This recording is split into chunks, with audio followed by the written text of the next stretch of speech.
Gürcistan şerefti. Lebbeyk ya Khamenei. Lebbeyk ya Khamenei. Orada videoyu paylaşanlar çok sayfa. ეგ ვიდეო ცალმხრივად გავრცელდა.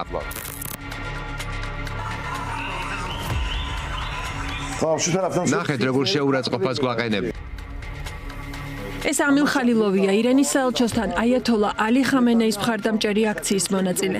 კაცი, რომელიც შეძახილებს აჟღერებდა, რასაც შემდეგ ირანის საელჩოს კიბეებზე მდგარი ათეულობით მამაკაცი ერთხმად იმეორებდა.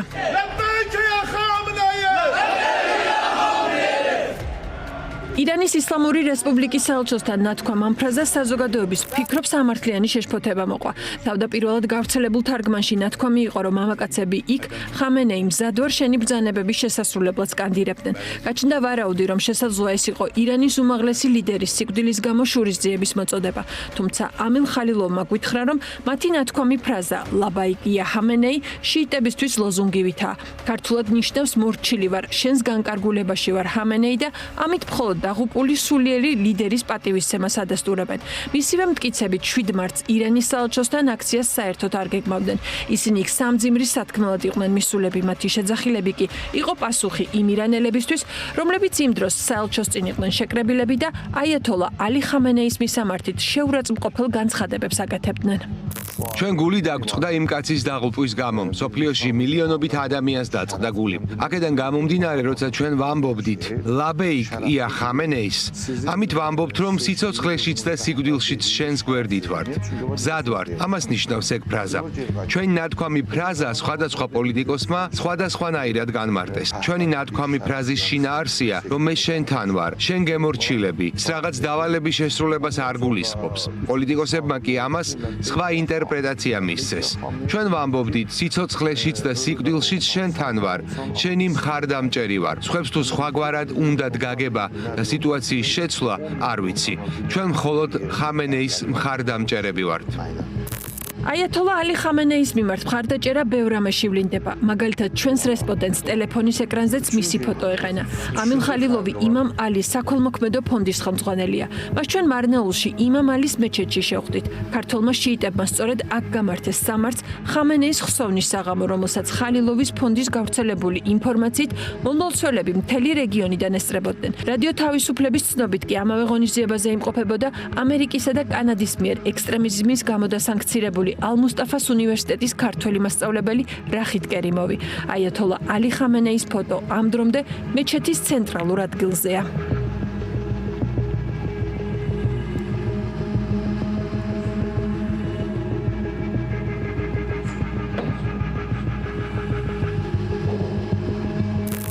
ამილ ხალილოვი ჯაშუშური საქმიანობისა და ექსტრემიზმის პროპაგანდისთვის სანქცირებულ ალ-მუსტაფას უნივერსიტეტთან კავშირს უარყოფს. მისივე მტკიცებით, მას არც ირანთან აქვს ფიზიკური კავშირი. მუსტაფას უნივერსიტეტის საკითხი საქართველოს და ირანის ხელისუფლებების გადასაწყვეტია. მაგ უნივერსიტეტთან ჩვენ არანაირი კავშირი არ გვაქვს. ეს სახელმწიფოების დონეზე გადასაწყვეტი საკითხია და შესაბამისმა ორგანოებმა უნდა მიხედონ. რაც შეეხება ირანის გავლენის გაძლიერებას, მე რიგითი მოქალაქე ვარ. ეგ ცოტა პოლიტიკური კითხვაა. ამას განმარტება სახელმწიფომ უნდა მისცეს. ხელისუფლება უნდა აკონტროლებდეს მსგავსი რამ მართლა ხდება თუ არ ხდება. ზოგადად ინტერვიუს დროს იმამ ალის ფონდის ხელმძღვანელს ეტყობოდა, რომ ფრთხილობდა და შეკითხვებზე მოზომილ პასუხებს იძლეოდა. ცდილობდა რიგითი მოქალაქის პოზიციიდან ეპასუხა და პოლიტიკურ შეფასებებში არ შესულიყო. სულ აპელირებდა, რომ ის ხამენეის როგორც სულიერ ლიდერს ისე უჭერდა მხარს და არა როგორც ირანის ისლამური რესპუბლიკის სამხედრო და სახელმწიფო ლიდერს. თუმცა ინტერნეტში იძებნება ინფორმაცია ხალილოვის ფონდის გამართული სხვადასხვა აქციის შესახებ, რომელსაც პოლიტიკური ელფერი ჰქონდა. ერთ-ერთ მათგანზე ჟურნალისტები წერდნენ, რომ შეკრება ჰამასის მხარდამჭერ აქციადაც გადაიქცა. ამდენი აქტივობის ავტორს ვკითხეთ, ჰქონდა თუ არა ანალოგიური რეაქცია მიმდინარე წლის იანვარში ირანში საპროტესტო აქციებზე რევოლუციური გვარდიის მიერ მომიტინგეების ქუჩაში მკვლელობის გამო. ზოგადად აქ ცოტა უცნაური ამბავი იყო. ერთის მხრივ ეგ უცხო ქვეყნის შიდა პოლიტიკური საქმეა და მეორეს მხრივ ირანის ხელისუფლება არ აღიარებდა, რომ ადამიანები დახოცა. როგორც გავრცელდა ბევრი ინფორმაცია, აქციის მონაწილეები მეჩეთებს წვავდნენ, წმინდა ადგილებს წვავდნენ, ერთმანეთს კლავდნენ და რა ვიცი, ბევრი კითხვა არსებობს. მტკიცებულებები, რომ რევოლუციურმა გვარდიამ ვინმე მოკლა, არ არის. ამილ ხალილოვთან რა თქმა უნდა ვიკითხეთ საელჩოსთან გამართული აქციის მოტივით დაინტერესდა თუ არა უსაფრთხოების სამსახური, რადგან რაც არ უნდა სადავო იყოს ნათქვამი ფრაზის თარგმანი მნიშვნელოვანია კონტექსტი, როცა ეს აქცია გაიმართა. როცა მოქალაქეთა ერთი ჯგუფი ირანის ისლამური რესპუბლიკის უმაღლეს ლიდერს მხარდაჭერას უცხადებდა, სუს უკვე ჰქონდა ინფორმაცია, რომ აიათოლა ალი ხამენეის სიკვდილის გამო სამიზნე შესაძლოა ბაქო-თბილისის მილსადენი ყოფილიყო. ასევე იცოდნენ, რომ ირანის სასარგებლო ჯაშუშობისთვის საბერძნეთში საქართველოს მოქალაქე დააკავეს. როცა გამოქვეყნებულია ორი ერთმანეთისგან დამოუკიდებელი კრიტიკული კვლევა საქართველოში ირანის ისლამური რესპუბლიკის მზარდი გავლენების შესახებ. თუმცა როგორც ხალილოვთან გავარკვიეთ, დინარაძის სუს მსგავსი ინტერესი არ გამოუჩენია. ჩვენ არაფერი საშინელება არ ჩაგვიდენია, რომ საქართველოს უსაფრთხოების სამსახური ჩვენით დაინტერესებულიყო. უსაფრთხოება იმ ხალხით უნდა დაინტერესდეს, ვინც ამ ბრალდებებს გვიყენებს. მათ ხელში რამე მტკიცებულებები უნდა ჰქონდეთ, როცა ასეთ განცხადებებს აკეთებენ. ივანიშვილის პოლიტიკურ პოლიციად ქცეული სუსიც ასე იქცევა. მთავარი საფრთხიდან ყურადღების გადატანას ცდილობს და კვლევების ავტორების და იმ ადამიანების მოტივაციას სწავლობს, რომლებიც საქართველოში ირანის რბილი ძალის კვალზე საუბრობენ. სუსსა და სასამართლოში გამოკითხვაზე დაიბარეს ყველა, ვინც ბოლო დღეებში ირანიდან მომდინარე საფრთხეზე ისაუბრა. ამაზე ცოტა ქვემოთ მოგიყვებით, მანამდე კიდევ ერთი მნიშვნელოვანი საკითხი, რომელიც საქართველოში ირანის ისლამური რესპუბლიკის საშიშ გავლენაზე მიუთითებს. Ο 36χρονος Γεωργιανός που ελέγχεται για κατασκοπία στη 2 მარტს საბერძნეთის პოლიციამ 36 წლის საქართველოს მოქალაქე დააკავა. მას ირანის სასარგებლო ჯაშუშობას ედავებიან. საბერძნეთის დაზვერვის სამსახურის ინფორმაციით დაკავებული გერმანიიდან ათენში 5 თებერვალს ჩავიდა და იმავე დღეს კუნძულ კრეტაზე გაემგზავრა. ის ქალაქ ხანიაში დაბინავდა, სწორედ ამ ქალაქთან ახლოსაა სუდას ყურე, სადაც ხმელთაშუა ზღვაში ნატოს ერთ-ერთი უმსხვილესი და სტრატეგიულად მნიშვნელოვანი საზღვაო ბაზა მდებარეობს. ამ ბაზაზე შევიდა ამერიკული ავიამზიდი ჯერალდ ფორდი, რომელიც ირანის წინააღმდეგ სამხედრო ოპერაციაში მნიშვნელოვან როლს ასრულებდა. ბერძნული მედიის ინფორმაციით ჯაშუშობისთვის დაკავებულ საქართველოს მოქალაქეს ჯერ სასტუმრო, შემდეგ კი ძვირადღირებული ვილა სწორედ ამ ბაზის ხედით ჰქონდა ნაქირავები. ჟურნალისტებმა გაარკვიეს, რომ დაკავებულმა ვილის და ავტომობილის დასაქირავებლად ქეშად 17,000 ევრო გადაიხადა. საბერძნეთში დაკავებულზე დამატებითი დეტალები სტუდია მონიტორმა გაარკვია. ის სპეცსამსახურების სასარგებლო ჯაშუშობის ბრალდებით დაკავებული 35 წლის მამაკაცი სამირ გ გარდაბნის მუნიციპალიტეტის მკვიდრია. ის მარნეულში ერთ-ერთ მედრესეში სწავლობდა. შემდეგ 2 წელი ირანში, ქალაქ ხუმში გაიღრმავა რელიგიური განათლება. მას საქართველოში ბიზნესიც ჰქონდა ირანის მოქალაქესთან ერთად.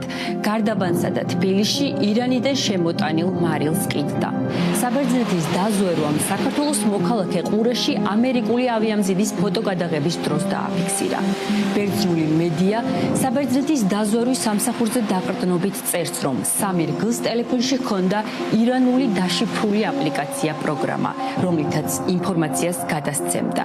სამირ გ ვილაში სპარსულად საუბრობდა და ყველა საუბარს იწყებდა კოდური ფრაზით კრეტაზე ნაყინი გემრიელია. სამწუხაროდ ეს არ არის ერთეული შემთხვევა, როცა საქართველოს მოქალაქეს ირანის სასარგებლო ჯაშუშობისთვის ან ირანის სახელმწიფო სტრუქტურებთან თანამშრომლობის ბრალდებით აკავებენ. ერთ-ერთი ასევე გახმაურებული ფაქტია 2022 წელს ამერიკაში ირანელი ჟურნალისტისა და აქტივისტის მასიჰ ალინეჯადის შეკვეთით მკვლელობის მცდელობაც, რისთვისაც სასჯელს უკვე იხდის საქართველოს მოქალაქე ეთნიკურად აზერბაიჯანელი. სწორედ მსგავსი ფაქტების გახშირების გამო აქვთ პოლიტიკოსებსა და არასამთავრობო ორგანიზაციებს განგაში ატეხილი. მათ მიაჩნიათ, რომ უსაფრთხოების სამსახური ირანის გავლენის ზრდის საკითხს უფრო აქტიურად უნდა სწავლობდეს. ადრე რატო არ იძახდით? ადრე არ იყო, აი როცა პირველი შემთხვევა იყო, პირველი შეიძლება ჩავთვალოთ რაღაც ერთეული შემთხვევა, მაგრამ ეხლა აშკარა ტენდენციაა, ხო? უკვე მიჯრით მოხდა 4 შემთხვევა. აქედან 2 იყო ყრელობის ცდელობა, ერთი ირანელი ჟურნალისტის ამერიკაში, ერთი აზერბაიჯანის მთავარი რაბინის და შემდეგ 2 იდენტური ერთი და იგივე ბაზაზე, ნატოს ბაზაზე ეს ჯაშუშობა, ხო?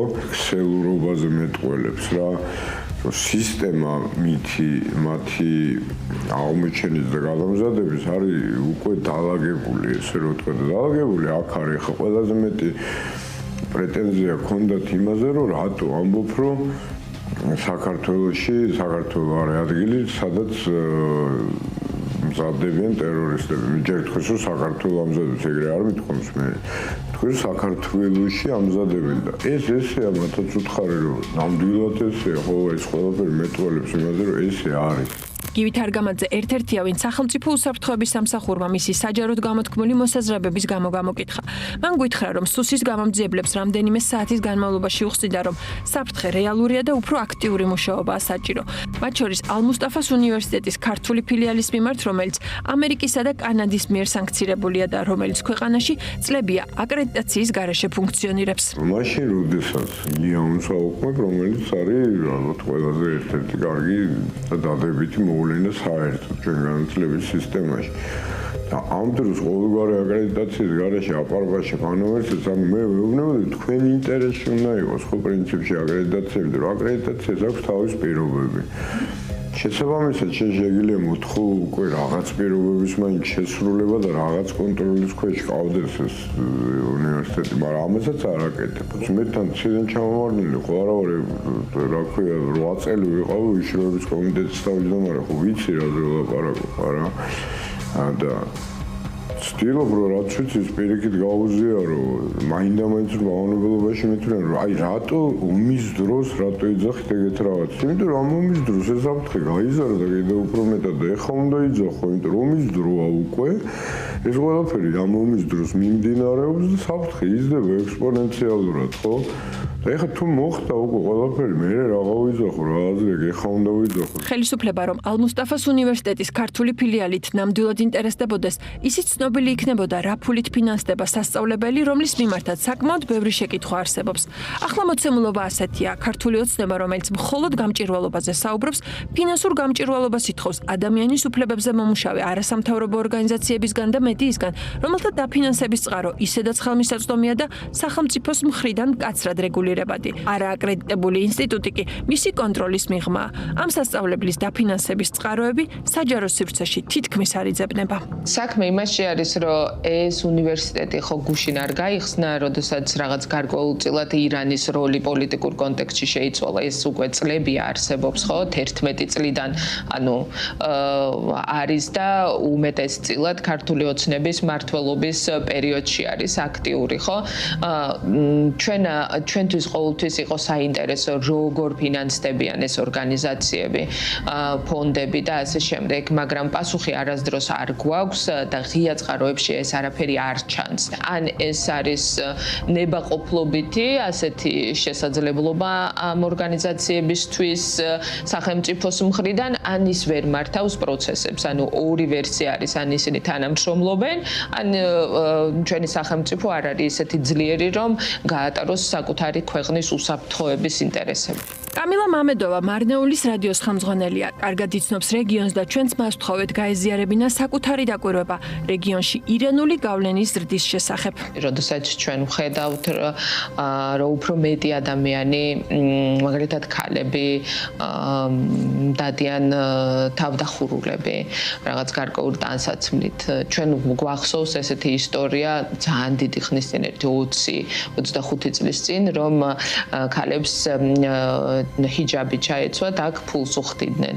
იმიტომ რომ ასე ვიცოდით, რომ ჰიჯაბის დარება თვეში $100 და წვერის მოშვება ასევე 2 თითით რაღაც $. ღირდა.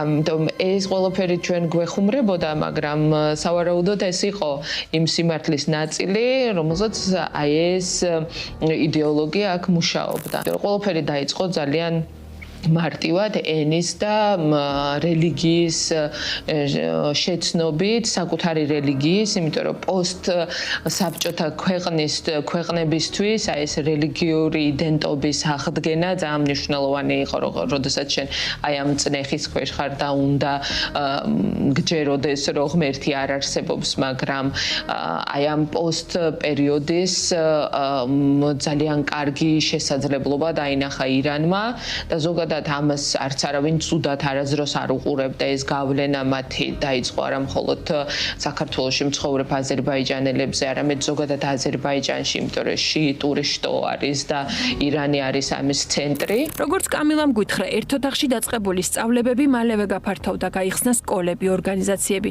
დაიწყო ირანში ინტენსიური მიმოსვლა რელიგიური განათლების მისაღებად, რადგან თუ რელიგიის საფუძვლიანად შესწავლა გინდოდა, ამის საშუალება მხოლოდ ირანი იყო. აქ არის რაღაც ბევრი რელიგიური რაღაც დღესასწაული, ხსოვნის, იმამების და ასე შემდეგ. ნუ ყველა საქართველოში ესე ყველაზე ესეთი მასშტაბური და ცნობადი არის თასუას მსვლელობა, რომელიც სხვადასხვა დროს არის და ანუ ამითი ჩვენ ვხედავთ რამდენი ადამიანი უერთდება ამ მსვლელობას.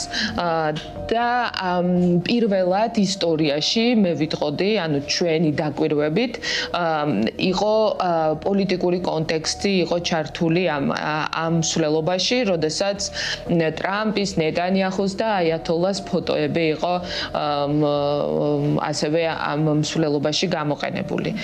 და ეს იყო უკვე გარკვეულწილად პოლიტიკური განცხადებებისთვის გამოყენებული პლატფორმა ეს რელიგიური მსვლელობა. მანამდე ყოველთვის ეს მსვლელობა ასევე იყო პოლიტიკურად გამოყენებული, ოღონდ უკვე შიდა ინტერესებიდან გამომდინარე, მაგალითად ამ წლების მანძილზე სოლიდარობას უცხადებდნენ, რა თქმა უნდა, პოლიტიკოსები და შენთვის ძალიან მნიშვნელოვანი იყო იქ ყოფნა, თუ შენ გინდა რომ ეს ამ ელექტორატთან კონდეს კარგი ურთიერთობა. ცხადია, თემა განსაკუთრებულ სიფრთხილეს და ყურადღების მიპყრობას საჭიროებს, რადგან ჩვენს ქვეყანაშიც არიან ადამიანები, რომლებიც აიათოლა ალი ხამენეიში მხოლოდ რელიგიურ ლიდერს ხედავენ და მის პოლიტიკას რიგით მებრძოლებად თავს არ უქვემდებარებენ. თუმცა მნიშვნელოვანია ისიც, რომ ყველა დასკვნას ანგარიშსა თუ მოსაზრებას, რომელიც საქართველოში ირანული გავლენის გაძლიერებას ეხება, საფუძველი აქვს. დინარაძის სუსიკი ვალდებულია ამ საფრთხეებზე იმუშაოს და ირანთან მეგობრობის გამო ქვეყნის უსაფრთხოება საფრთხეში არ ჩააგდოს.